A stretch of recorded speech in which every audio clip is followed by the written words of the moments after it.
नमस्कार मेरे सभी प्यारे साथियों का एग्ज़ाम डेस्टिनेशन में आप सभी का हार्दिक स्वागत है दोस्तों। तो गाइस अपने टॉपिक पढ़ रहे थे फिजिक्स के अंदर न्यूक्लियर फिजिक्स नाभिकीय भौतिकी।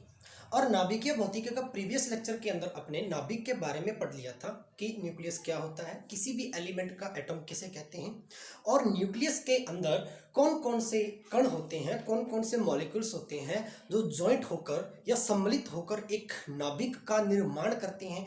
ये सारी की सारी की बातें अपने नाभिक के संदर्भ में कर चुके थे, ठीक है, जिसे अपने कहा था नाभिकीय भौतिकी का भाग नंबर 1। मेरे प्यारे दोस्तों आज अपने सबसे इंपॉर्टेंट पार्ट पढ़ने लग रहे होंगे नाभिकीय भौतिकी के अंदर, और आज अपने नाभिकीय भौतिकी का भाग 2 स्टार्ट कर रहे हैं, और जिसके अंदर पढ़ेंगे रेडियो एक्टिविटी, रेडियो सक्रियता या रेडियो एक्टिव पदार्थ किसे कहते हैं। और आपने बहुत बार अनेक परीक्षाओं के अंदर इससे रिलेटेड प्रश्न देखे होंगे। क्वेश्चंस बनने की पूरी संभावना रहती है 80% कि रेडियो एक्टिविटी से रिलेटेड कोई क्वेश्चन पूछा जाए, रेडियो एक्टिव एलिमेंट क्या होते हैं यहाँ से प्रश्न पूछा जाए, इसके संदर्भ में इसका आविष्कार, इससे संबंधित आपसे कोई ना कोई बातें या प्रश्न के रूप में पूछी जाए। ओके, इसके बाद में पढ़ेंगे अपने न्यूक्लियर एनर्जी, नाभिकीय ऊर्जा क्या है और नाभिकीय ऊर्जा को किस किस टाइप के अंदर डिवाइड करके अपने स्टडी कर सकते हैं। ये सारी की सारी बातें आज न्यूक्लियर फिजिक्स के अंदर पार्ट 2 में करेंगे। जैसा कि आपको पता है दोस्तों कि ये जो टॉपिक है वो अक्सर आपको टफ लगता है कि सर ये जो टॉपिक है वो टफ होता है, बट ऐसा नहीं है।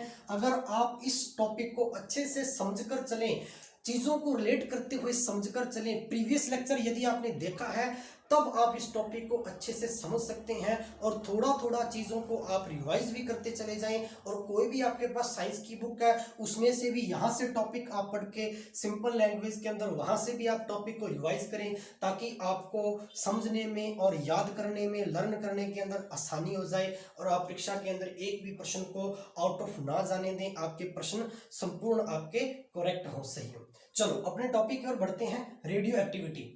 सबसे पहली बात मैंने आपको बताया कि कोई भी एटम है, किसी भी एलिमेंट के एटम के अंदर, किसी भी एलिमेंट के एटम के जो बीच का पार्ट होता है जिसे अपने इसका नाभिक कहते हैं, या इसको न्यूक्लियस कहा जाता है, न्यूक्लियस नाभिक। और इस नाभिक के अंदर प्रोटॉन प्लस न्यूट्रॉन पाए जाते हैं सम्मिलित रूप से, दोनों ज्वाइंट रूप से, और ये जिसके द्वारा बंधे रहते हैं इसको अपने कहा था इसका नाभिकीय बल, या इसको जो ज्वाइंट करके रखता है इसको कहा था अपने न्यूक्लियर फोर्स, जिसके द्वारा ये बंधे रहते हैं। और यहाँ से जब ये बंधते हैं, आपस में जुड़ते हैं, एक नाभिक का निर्माण करते हैं, तो निर्माण करते समय एनर्जी को रिलीज करते हैं, ऊर्जा निकलती है या ऊर्जा का प्रोडक्शन करते हैं, और इस ऊर्जा को कहा था इसकी बंधन ऊर्जा, बाइंडिंग एनर्जी। इतनी बात प्रीवियस लेक्चर में अपने कर चुके थे।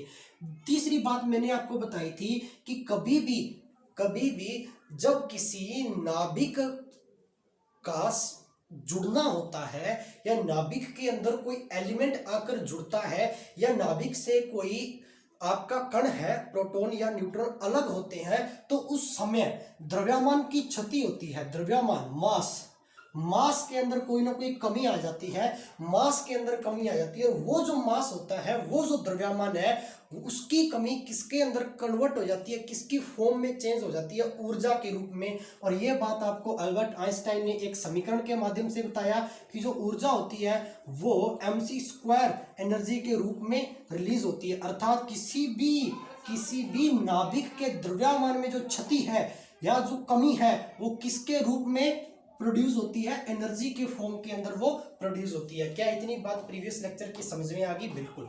आज बात करते हैं रेडियो एक्टिविटी, रेडियो सक्रियता क्या है। रेडियो सक्रियता,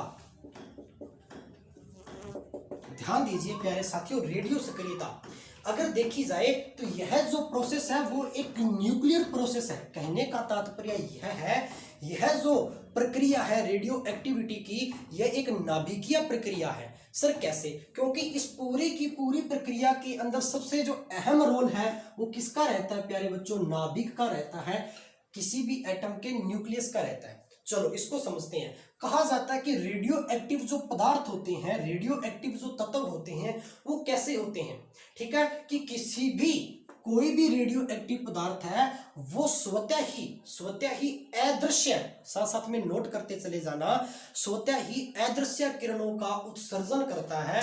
और उत्सर्जन करने वाले ऐसे पदार्थ क्या कहलाते हैं? रेडियो एक्टिव पदार्थ कहलाते हैं।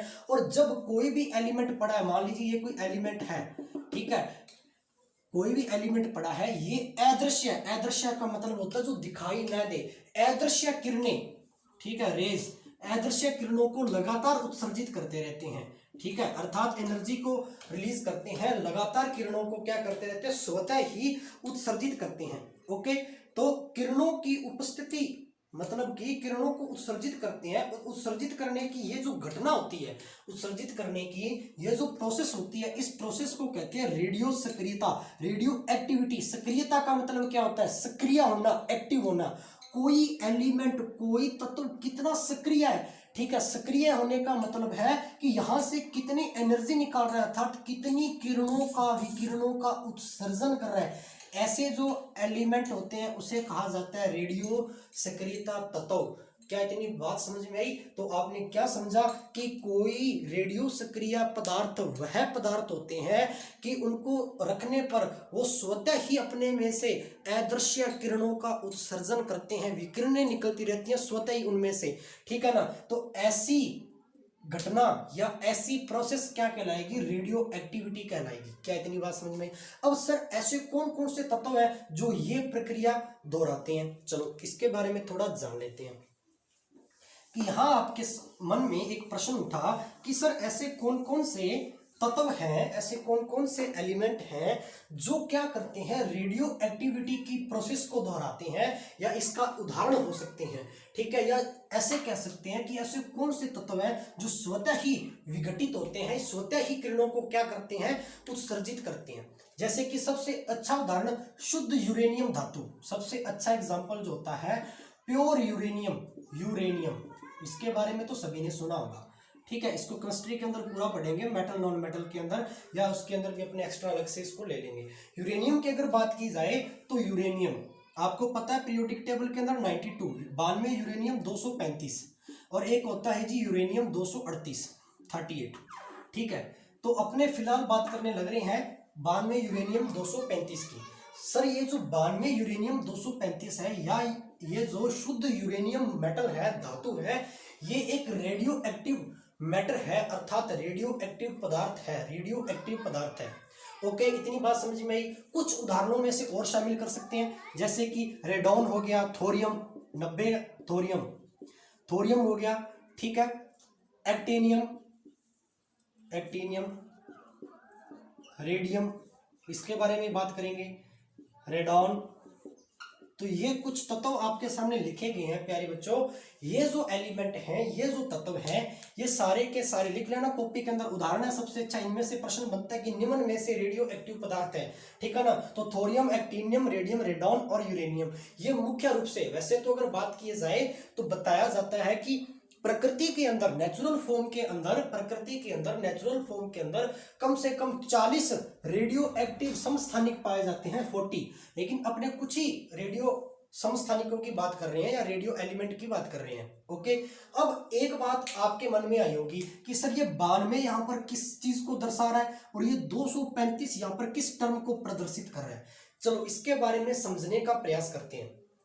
देखिए, जैसे कि मान लीजिए यूरेनियम की जगह मैंने कोई एलिमेंट ले लिया एक्स, हालांकि ये बात अपने एटॉमिक स्ट्रक्चर केमिस्ट्री में पढ़ेंगे, लेकिन थोड़ी सी बात यहाँ मैं आपको समझाकर चलूंगा, ताकि जब इसके बारे में आगे और डिटेल में चर्चा करेंगे तो आपको बातें समझ में आ जाए। एक्स, इसके ऊपर मैंने एक वैल्यू लगा दी, यहाँ कोई भी वैल्यू लगा दी जाए आपके सामने, जैसे कि ए, और यहाँ आपके सामने कोई वैल्यू रख दी बी। ऊपर की जो वैल्यू होती है प्यारे बच्चों, ये किसी भी तत्व का ये क्या होता है? द्रव्यमान होता है, अर्थात मास नंबर होता है, द्रव्यमान संख्या होती है, या इसको परमाणु भार से प्रदर्शित कर सकते हैं। ये ऊपर का जो पार्ट है, ऊपर का जो न्यूमेरिकल वैल्यू है 235 आपको प्रदर्शित कर रहा है, ये क्या शो करता है? ये करता है किसी भी एलिमेंट का मास नंबर, द्रव्यमान संख्या।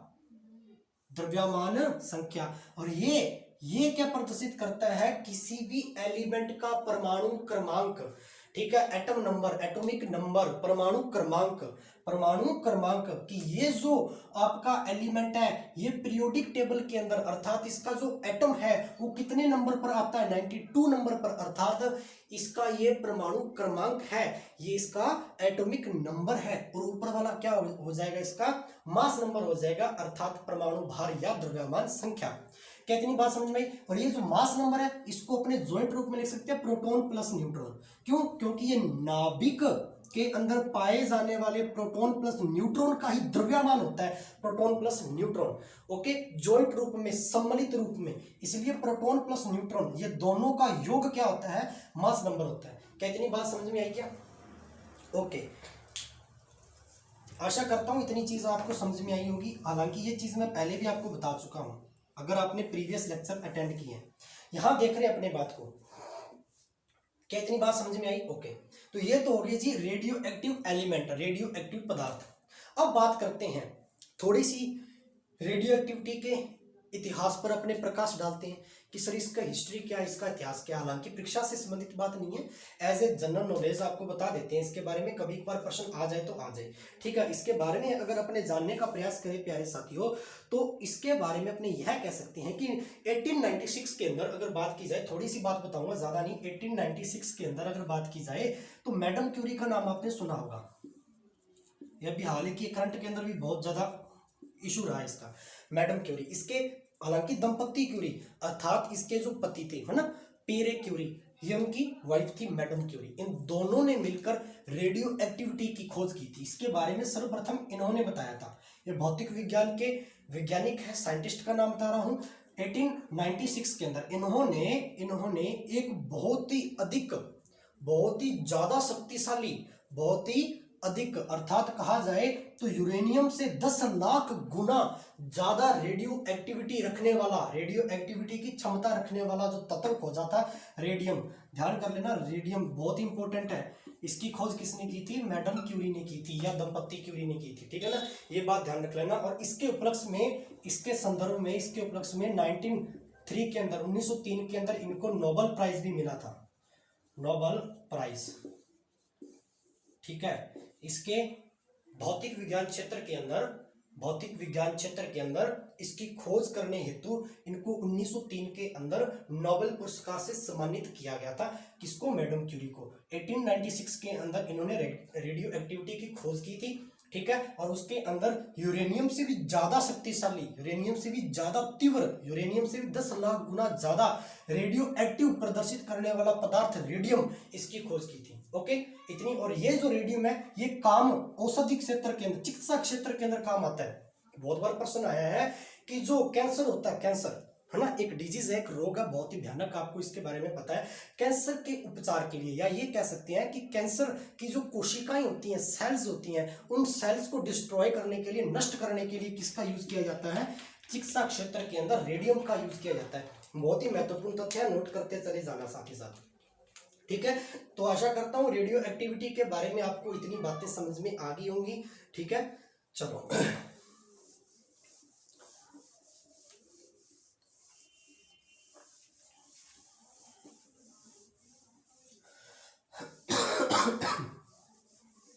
अब समझते हैं न्यूक्लियर एनर्जी क्या है, नाभिकीय ऊर्जा क्या है।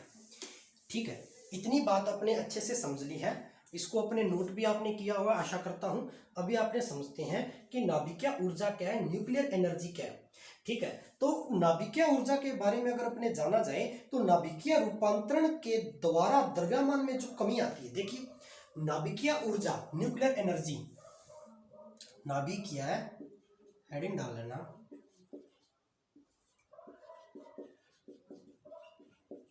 नाभिकीय ऊर्जा, न्यूक्लियर एनर्जी। यहां एक शब्द का प्रयोग हुआ है, नाभिकीय रूपांतरण।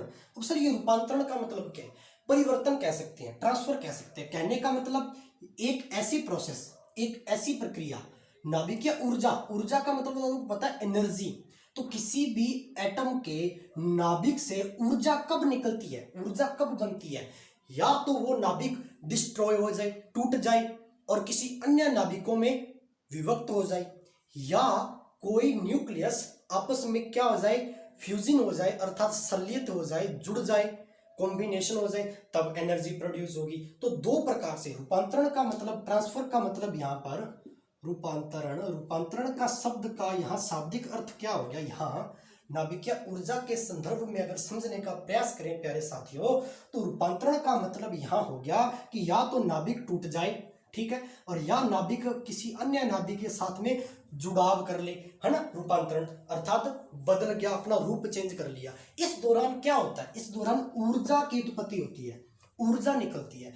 कब और क्यों निकली, इसीलिए निकली क्योंकि जब नाभिक का रूपांतरण होता है तो उस नाभिक के द्रव्यमान में क्षति होती है। मैंने अभी बात बताई थी, जो बात आपको एल्बर्ट आइंस्टाइन ने बताई थी उसी बात की चर्चा यहाँ कर रहे हैं कि द्रव्यमान के अंदर कमी होगी या उसके अंदर वृद्धि होगी, अर्थात द्रव्यमान की क्षति होगी। और ये जो द्रव्यमान की क्षति है ये किसके अंदर कन्वर्ट हो जाती है, ऊर्जा के रूप में, ठीक है। ये बात कौन साबित करता है सर, ये समीकरण delta E is equal to mc², कि ये जो मास है किसी भी एलिमेंट का वो एनर्जी की फॉर्म में कन्वर्ट हो जाता है।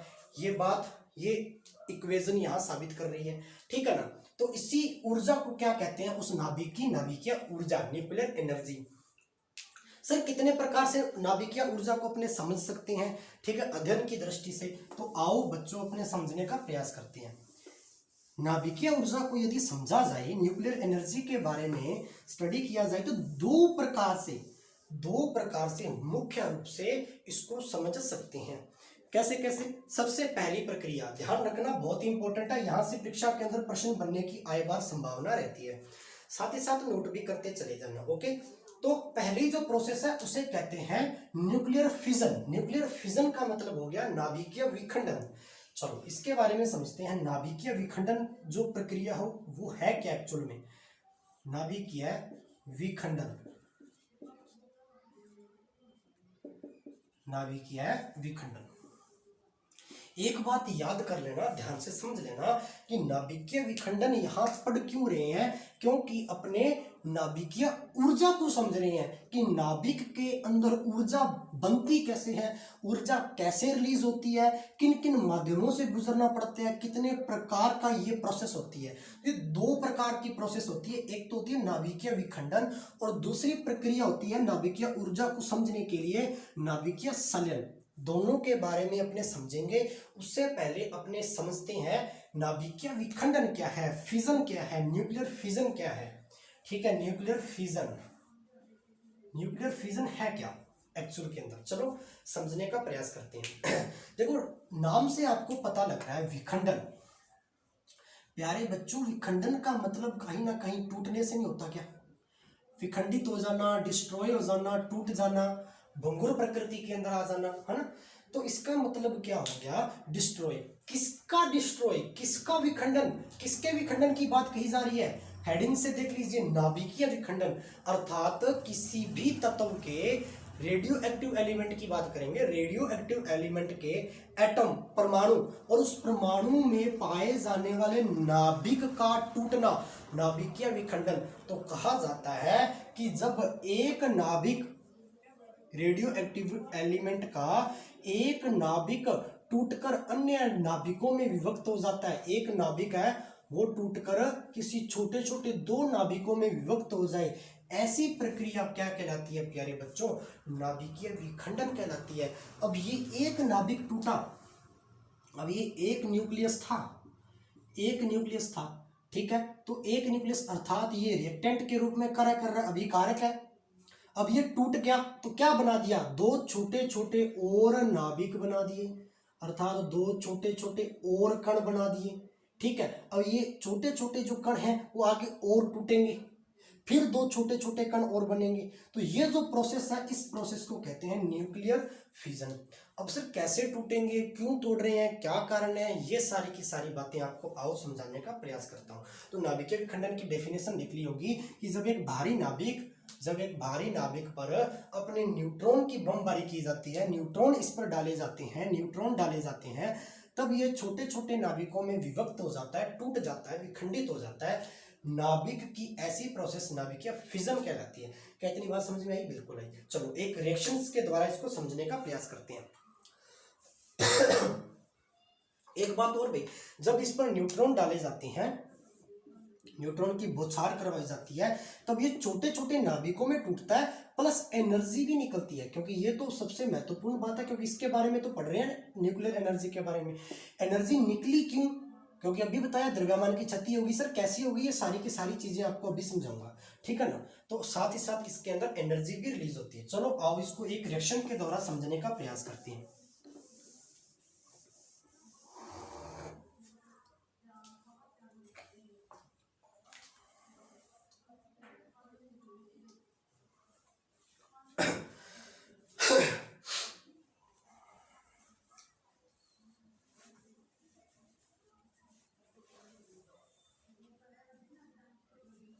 चलो, अपने एक यूरेनियम का नाभिक लिया। यूरेनियम के नाभिक में क्या पाए जाएंगे? सर प्रोटॉन, और क्या पाए जाएंगे? Neutron. Proton plus neutron, proton plus का होता है न्यूट्रॉन, न्यूट्रल होता है ना। कुछ प्रोटॉन पाए जाएंगे, कुछ न्यूट्रॉन पाए जाएंगे, कुछ न्यूट्रॉन पाए जाएंगे, कुछ प्रोटॉन पाए जाएंगे। ये है एक यूरेनियम का नाभिक बना दिया आपके सामने। तो इसको लिख सकते हैं 92 यूरेनियम 235। अच्छे से इस पूरे प्रैक्टिकल को समझ लेना। अपने क्या किया? अपने इस पर एक न्यूट्रॉन, 0 न्यूट्रॉन 1, मैंने अभी बताया था कि किसी भी एलिमेंट के ऊपर की जो संख्या होती है वो उसका मास नंबर होता है, अर्थात द्रव्यमान संख्या को रिप्रेजेंट करता है। ये बात याद रखना। इस पर अपने क्या, यहाँ से स्क्रीन तो नहीं कट रही, आपको दिखाई दे रहा है संपूर्ण रूप से? बिल्कुल ओके, ठीक है। तो यहाँ आपने क्या किया? 0 न्यूट्रॉन 1 की इस पर बम्बारमेंट करवाई, इस पर टकराया, इस पर डाला। जैसी ये रिएक्शन स्टार्ट होगी, अब क्या होगा प्यारे बच्चों, ध्यान देना, ठीक है। जैसे ही न्यूट्रॉन टकराया तो ये जो नाभिक था वो अब अनस्टेबल हो जाएगा, कुछ इस प्रकार से, कुछ इस प्रकार से, ठीक है। अब ये क्यों हुआ सर? क्योंकि इस पर न्यूट्रॉन आकर टकरा गया और ये कुछ इस प्रकार की स्थिति के अंदर हो गया, अर्थात टूटने को हो गया, डिस्ट्रॉय होने को हो गया। अब ये जो न्यूट्रॉन था वो मान लीजिए यहां आकर टकराया, इसके इस प्रकार से आपको चित्र के अंदर दिखाई दे रहा है। अब ये जो 92 यूरेनियम, 92 यूरेनियम 235 जो था, इस पर जैसे ही न्यूट्रॉन ने अपनी रिएक्शन स्टार्ट की, अभिक्रिया स्टार्ट की, तो आपको पता है न्यूट्रॉन के ऊपर इसका जो मास नंबर है वो कितना, 1 है। तो 235 में 1 और ऐड हो जाएगा। क्यों? क्योंकि न्यूट्रॉन अब इसके अंदर ऐड हो गया, अब इस पर टकरा गया तो इसके अंदर वो ऐड हो गया, अब इसको डिस्ट्रॉय करेगा, तोड़ेगा। तो ये तो होगा 92 यूरेनियम 236। अब इसको डिस्ट्रॉय कर देगा दो छोटे छोटे नाभिकों के अंदर। सर दो छोटे छोटे कौन से नाभिकों के अंदर? इस चीज को पहले नोट कर लीजिए, पूरा लिख लीजिए, समझ लीजिए अच्छे से कि 92 यूरेनियम 236 जो बन गया है, अब ये छोटे छोटे दो और नाभिकों में टूट जाएगा, विखंडित हो जाएगा। कौन कौन से छोटे छोटे दो? तो एक तो टूट जाएगा ये बेरियम के अंदर 56, बेरियम 141। एक टूट जाएगा क्रिप्टॉन के अंदर, क्रिप्टॉन 36, क्रिप्टॉन 92 के अंदर, ठीक है। ये इसका नाभिक बन गया एक छोटा सा, ये इसका नाभिक बन गया एक छोटा सा। तो ये दो नाभिकों में टूट गया, टूट गया। द्रव्यमान की क्षति हुई। कौन सा द्रव्यमान? द्रव्यमान संख्या। इस तत्वों की द्रव्यमान संख्या के अंदर भी कमी आएगी, और वो जो कमी है वो किसमें कन्वर्ट हो जाएगी? एनर्जी में, अर्थात ऊर्जा भी निकलेगी। साथ ही साथ जब ये न्यूट्रॉन इस पर टकराया था और ये दो और छोटे नाभिकों में विभक्त हो गया, तो उस समय 3 न्यूट्रॉन और भी बाहर निकले थे, ठीक है क्या?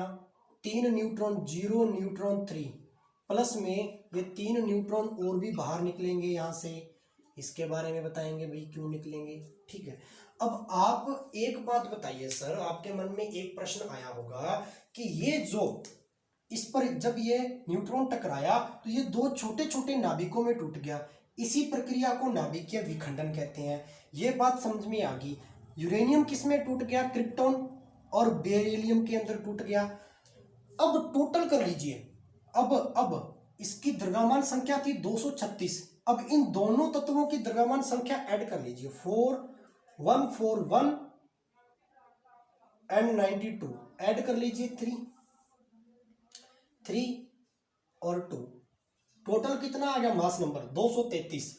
लेकिन जब ये टूटना प्रारंभ हुआ था, जब ये एलिमेंट जब ये 92 यूरेनियम 236 फिजन हुआ था, विखंडित हुआ था, तब उस समय उस दौरान इसका मास नंबर क्या था? द्रव्यमान संख्या तो 236 ही थी, लेकिन अभी जब इन दो तत्व टूटे, इनकी द्रव्यमान संख्या को जोड़ा गया तो 233 होगी। कितनी कम होगी? 3 कम होगी। वो 3 द्रव्यमान की कमी आ गई ना, द्रव्यमान संख्या में कमी आ गई, द्रव्यमान की क्षति होगी। वो जो 3 यूनिट द्रव्यमान कम हुआ है वो किसके अंदर रिलीज हो गया? ऊर्जा के रूप में। यही बात तो अल्बर्ट आइंस्टीन समझाना चाह रहा था। आइंस्टीन ने यही तो कहा था इस समीकरण के according, delta E is equal to delta M C square, जो मैंने कल बताई थी कि जब किसी भी द्रव्यमान की क्षति होती है तो वह क्षति ऊर्जा के रूप में परिवर्तित हो जाती है, ऊर्जा के रूप में उत्सर्जित होती है। क्या इतनी बात समझ में आई? और साथ ही साथ 3 न्यूट्रॉन भी इसके अंदर निकलेंगे, और ये जो एनर्जी निकलती है इस प्रक्रिया के दौरान लगभग बताया जाता है कि 200 मेगा इलेक्ट्रॉन, एक आइडिया के अनुसार लगभग 200 मेगा इलेक्ट्रॉन की जो ऊर्जा है वो यहाँ से उत्सर्जित होती है। क्या इतनी बात समझ में आने लग रही है? बिल्कुल। अब इस चीज को थोड़ा सा मैं और अच्छे से डिटेल में समझाने का प्रयास कर रहा हूँ, ठीक है। इस डायग्राम को, इस पूरे क्रियाकलाप को नोट कर लीजिए, साथ ही साथ इस पूरे क्रियाकलाप को नोट कर लीजिए, बहुत इंपॉर्टेंट है। ओके चलो अभी अपने समझते हैं नेक्स्ट इस पार्ट को। अब इस पूरी प्रक्रिया को एक रिएक्शन के द्वारा समझने का प्रयास करते हैं। ध्यान दीजिए यहाँ, इस पूरी प्रोसेस को एक रिएक्शन के द्वारा समझने का प्रयास करते हैं। ध्यान दीजिए यहाँ मैंने क्या कहा था, ध्यान दीजिए। नाभिकीय विखंडन कर रहे थे किसी नाभिक का, और कौन से नाभिक का? यूरेनियम के नाभिक का। यूरेनियम क्या है सर? एक रेडियो एक्टिव एलिमेंट है। 92 यूरेनियम 235 का विघटन किया, इस पर न्यूट्रॉन 0 न्यूट्रॉन 1 इस पर जोड़ा गया, अर्थात इस पर टकराया या इस पर बम्बारमेंट करवाएगी, बमबारी करवाएगी, जो भी लैंग्वेज में आप इसको कह सकते हो। अब ये रिएक्शन स्टार्ट होगी। अब क्या हो जाएगा? 92 यूरेनियम 235 से 236 में कन्वर्ट हो गया, क्योंकि एक न्यूट्रॉन और जुड़ गया इसमें। साथ ही साथ इसने क्या कर दिया? इसने क्रिप्टॉन बना दिया, एक छोटा नाभिक 92 क्रिप्टॉन, 36 क्रिप्टॉन 92 के अंदर तोड़ दिया, 36 क्रिप्टॉन 92 के अंदर, साथ ही साथ 56 बेरियम 141 के अंदर इसको तोड़ दिया, और साथ ही साथ इसने 3 न्यूट्रॉन और बाहर निकाले, और साथ ही साथ ऊर्जा, एनर्जी रिलीज की, जो द्रव्यमान क्षति के रूप में बाहर निकली, लगभग कितनी? 200 मेगा इलेक्ट्रॉन। ये पूरी की पूरी रिएक्शन चलती है नाभिकीय विखंडन की। क्या इतनी बात समझ में आने लग रही है? ओके आशा करता हूं इतनी बात समझ में है। अब ये पूरी प्रोसेस होती कैसे है ये तो पता चल गई, लेकिन सर एक कहानी अभी तक समझ में नहीं आई, ये 3 न्यूट्रॉन वाली। ये 3 न्यूट्रॉन बाहर कैसे निकले, और ये 3 न्यूट्रॉन आगे चल के क्या करेंगे? चलो इसके बारे में आपको मैं समझाने का प्रयास करता हूं। ध्यान दीजिएगा यहाँ,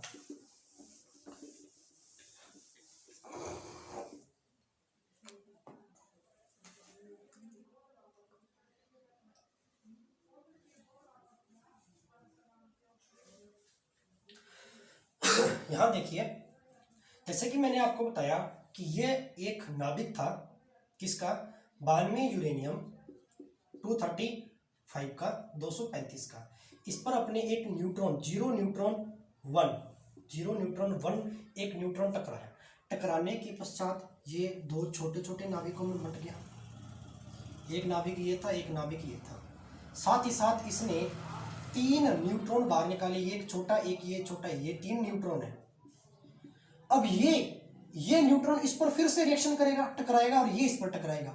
जैसे इस पर टकराएगा ये फिर से 2 और छोटे छोटे नाभिकों में बंट जाएगा, ये भी 2 और छोटे छोटे नाभिकों में बंट जाएगा, क्योंकि ये तो यूरेनियम है, स्वतः विघटित होता है, अपनी ऊर्जा निकालता रहता है, किरणें उत्सर्जित करता है। तो जैसे ही ये रिएक्शन चलेगी, अब जैसे ही ये न्यूट्रॉन जो 3 बाहर निकाले ये फिर से टकराया, इसने 2 छोटे छोटे और नाभिक तोड़ दिए।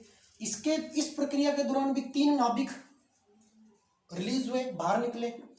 ऐसे ही जब ये 2 नाभिक टूटे इसके अंदर छोटे छोटे, यहां भी 3 न्यूट्रॉन बाहर निकले, ये 3 न्यूट्रॉन है। अब इन तीनों न्यूट्रॉनों ने क्या किया? ये न्यूट्रॉन ने फिर इसके साथ अभिक्रिया की, इसने फिर अभिक्रिया की, फिर ये आगे 2 और छोटे छोटे नाभिकों के अंदर टूट गया। ठीक है, इस प्रकार से फिर ये आगे 2 में टूट गया, फिर ये आगे 2 में, ये फिर से आगे। ये पूरी प्रोसेस इस टाइप से, इस प्रकार से चलती जाएगी, अर्थात एक चेन बन जाएगी, एक श्रृंखला बन जाएगी, और इसी पूरी प्रोसेस को बोलते हैं नाभिकीय श्रृंखला अभिक्रिया। ठीक है, इसको बोलते हैं नाभिकीय श्रृंखला अभिक्रिया। और ये प्रोसेस रुकेगी नहीं सर इस प्रकार से, तो ये तो अनियंत्रित हो गई, नियंत्रित ही नहीं हो रही। जैसे क्योंकि ये फिर से 3 न्यूट्रॉन बाहर निकालेगा और ये फिर से इस पर टकराएंगे, फिर उस नाभिक को तोड़ देंगे। तोड़ने के बाद में विखंडन हो जाएगा। विखंडन होने के पश्चात फिर से 3 न्यूट्रॉन बाहर निकलेंगे, वो फिर से इस एक नाभिक पर टकराएंगे टूटे हुए पर, वो फिर से 2 के अंदर और विभक्त हो जाएगा। अर्थात ये तो फिर चलती ही जाएगी, ये तो रुकने का नाम ही नहीं लेगी। इसीलिए इसको बोलते हैं अनियंत्रित श्रृंखला अभिक्रिया। अनियंत्रित, अनकंट्रोल्ड चेन रिएक्शन। ठीक है, अब सर इसको कंट्रोल कैसे किया जाए? ठीक है, अनकंट्रोल चेन रिएक्शन है। अब अनकंट्रोल चेन रिएक्शन है सर, जैसे जैसे 3 न्यूट्रॉन टूटेंगे तो एनर्जी भी तो निकलेगी, यहां भी तो ऊर्जा निकलेगी और टूटेंगे, फिर यहां भी ऊर्जा निकलेगी। इस प्रकार से तो अपार ऊर्जा, अर्थात बहुत सारी एनर्जी बनेगी। इसी एनर्जी का प्रयोग तो परमाणु बम में किया जाता है। एटम बम जो होता है वो इसी प्रोसेस पर तो वर्क करता है। अनियंत्रित श्रृंखला अभिक्रिया, जब वो विस्फोट करता है तो उसके न्यूट्रॉन जो होते हैं, नाभिक है, वो 2 नाभिकों में टूट जाता है, फिर से न्यूट्रॉन टकराते हैं छोटे छोटे, फिर वो टूट जाता है, फिर टकराते हैं, तो बहुत सारी जगह के अंदर तबाही मचा देता है। अर्थात अनियंत्रित श्रृंखला अभिक्रिया चलती जाती है, अनकंट्रोल चेन रिएक्शन चलती जाती है, और अपार ऊर्जा अग्नि के रूप में, बहुत ज्यादा ताप के रूप में, हाई टेम्परेट के रूप में अपार ऊर्जा निकलती है जो सब कुछ तबाह कर देती है, डिस्ट्रॉय कर देती है। तो एटम बम की जो प्रक्रिया है वो एक नाभिकीय विखंडन प्रक्रिया है, और वो किस पर डिपेंड करती है? अनकंट्रोल्ड चेन रिएक्शन, अनियंत्रित श्रृंखला अभिक्रिया पर। क्या इतनी बात समझ में आई? और किस प्रकार से चलती है, इस पूरे डायग्राम के द्वारा अपने समझने का प्रयास करते हैं।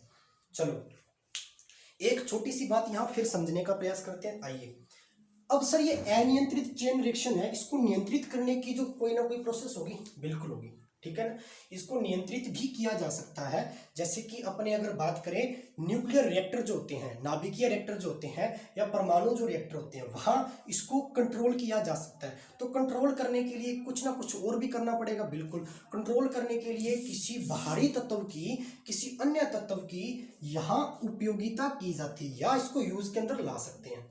इतनी बात समझ में आने का आपको पूरा प्रयास करवाया जा रहा है। तो यहाँ अनकंट्रोल जो चेन रिएक्शन है, इसको कंट्रोल के अंदर कन्वर्ट किया जा सकता है। कंट्रोल के अंदर जैसे कन्वर्ट करेंगे तो ये क्या हो जाएगा? रुक जाएगा। रुकने के बाद में इस प्रक्रिया का जो प्रयोग है वो नाभिकीय रिएक्टर के अंदर या नाभिकीय पावर प्लांट के अंदर ऊर्जा उत्पादन में किया जाता है। किसमें किया जाता है? ऊर्जा उत्पादन में। आशा करता हूं समझने का आपको बिल्कुल प्रयास करवाया और आपको समझ में आया। ओके, ठीक है, कंप्लीट है क्या? बिल्कुल समझ में आने लग रही है बात। तो आगे अभी ये तो होगी अनियंत्रित श्रृंखला अभिक्रिया। अब अपने पढ़ेंगे नियंत्रित श्रृंखला अभिक्रिया। ठीक है, वो नेक्स्ट लेक्चर के अंदर पढ़ेंगे नियंत्रित श्रृंखला अभिक्रिया। इसको पूरी रिएक्शन को नियंत्रित कैसे करेंगे, नाभिकीय संलयन कैसे होता है, ये सारी की सारी बातें नेक्स्ट लेक्चर के अंदर आपने करेंगे। ठीक है, आशा करता हूँ आपको समझाने का प्रयास किया, आपको अच्छे से समझ में आया होगा। समझ में आया तो वीडियो को ज़्यादा से ज़्यादा शेयर करें, कंटेंट को ज़्यादा से ज़्यादा लाइक करें, चैनल को सब्सक्राइब करना ना भूलें। आज के लिए इतना ही। जय हिंद, जय भारत।